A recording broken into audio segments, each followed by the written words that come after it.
Hi guys, मी flix वगैरे करून आले. 4 केसऱ्याला पुढे असे त्याला फ्लिक्स मारून आले मी. कशी दिसते मी बघा. मम्मी लगेच म्हणते लय भारी दिसते. कशी दिसते ग मम्मी? मम्मी बोल लवकर, खरं बोल लवकर. इकडे बघ.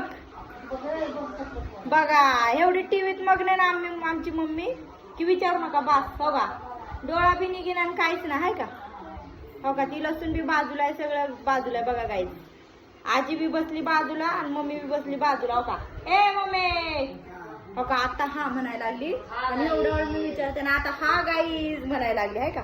कसं हाय गाईज म्हणायली. स्वयंपाक कर. सिरियलच बघायला लागली सारखं. काय तर त्या स्टार प्रवाह चॅनलने वेळ लावलंय ना समजत नाही. अरे हाय गाईज, हाय गाईज. त्याला काय टाइमपास चालू आहे. झोप आले मला.